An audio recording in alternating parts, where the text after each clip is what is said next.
सुप्रभात बच्चों, आज हम कक्षा 9th की पुस्तक संचयन के पाठ गिल्लू को पढ़ने जा रहे हैं।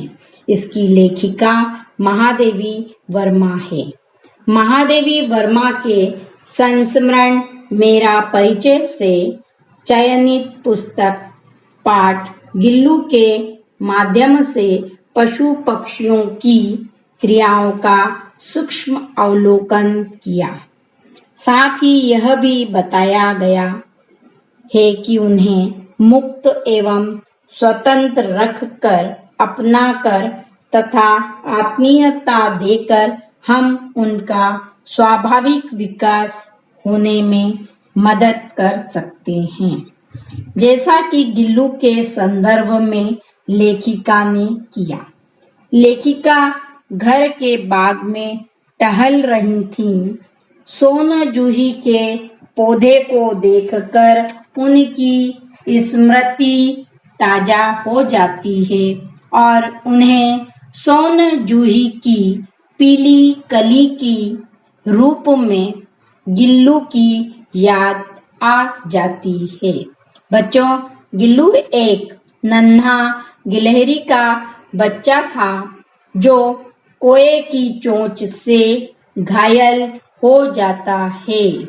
लेखिका उसे अपने घर लेकर आ जाती है और उसकी मरहम पट्टी करती है। दूध और पानी पिलाकर उसे स्वस्थ करती है। इस तरह गिल्लू लेखिका के साथ ही रहने लगता है। गिल्लू सोन जूही की हरी लताओं में छिपकर बैठ जाता था और अपनी आकर्षक गतिविधियों से लेखिका को आनंदित करता रहता था। लेखिका और गिल्लू के प्रति इस प्रकार आत्मीयता का भाव बढ़ने लगे। इसलिए लेखिका ने गिल्लू का घर अपने यहाँ की फूल रखने की टोकरी में बना दिया था। गिल्लू उस टोकरी में बड़े मजे से झूला झूला करता। 2 वर्ष तक गिल्लू का घर वही रहा। गिल्लू झूले को स्वयं हिलाया करता था। जब लेखिका लिखने बैठती थी, गिल्लू उनका ध्यान आकर्षित करने के लिए बहुत सारे प्रयास किया करता था। वह लेखिका के पैर तक आकर सर्र से दौड़कर पर्दे पर चढ़ जाता था। इस प्रकार वह बहुत सारी मस्तियां किया करता था। बच्चों, गिल्लू के सारे क्रियाकलाप तब तक चलते रहते थे जब तक लेखिका उसे पकड़ने के लिए स्वयं उठ न जाए। लेखिका उसे पकड़कर कागज के लिफाफे में बंद कर देती थी और अपनी टेबल पर बैठा लेती थी। गिल्लू लिफाफे में से मुंह निकालकर टुकुर टुकुर देखा करता था। कुछ समय व्यतीत होता है।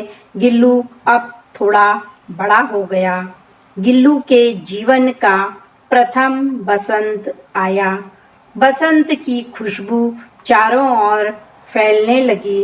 गिल्लू खिड़की से बाहर की गिलहरियों को देखता है।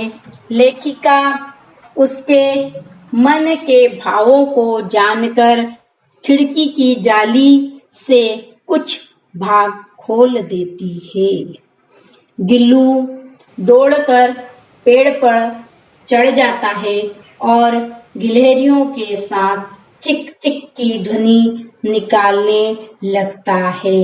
बच्चों, आपके घर के आसपास भी पेड़ पौधे होंगे और वहां पर आपने इसी प्रकार से गिलहरियों को दौड़ते देखा होगा और आवाजें निकालते देखा होगा।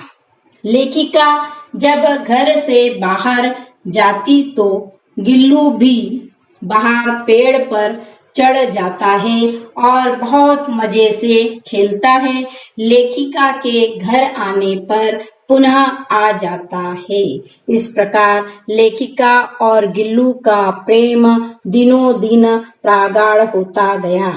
गिल्लू की भूमिका हमारे सामने एक परिचारिका के रूप में आती है।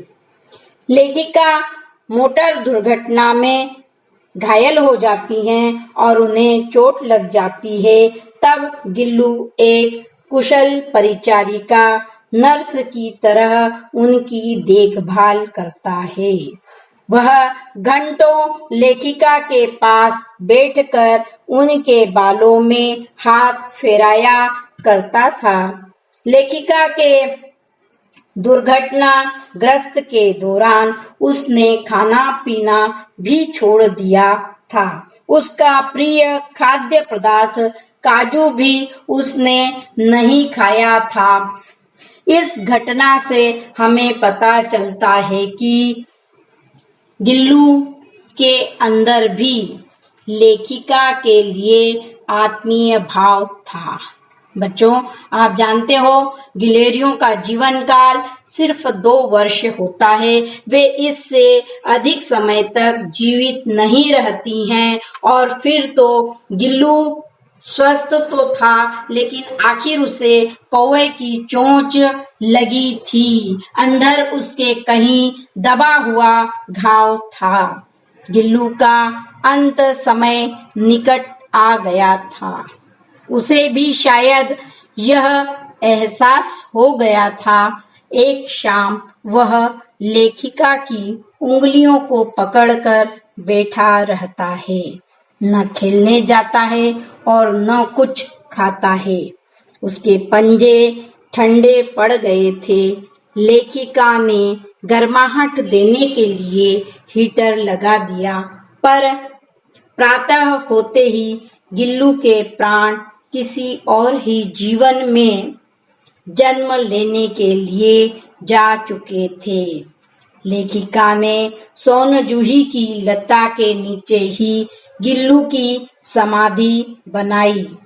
लेखिका का विश्वास था कि एक न एक दिन गिल्लू सोनजूही के पीले फूल के रूप में खिलेगा और वह पुनः उन्हें सुख का अनुभव देगा। धन्यवाद बच्चों। यदि आपको यह वीडियो पसंद आया तो लाइक करें, शेयर करें, सब्सक्राइब करें।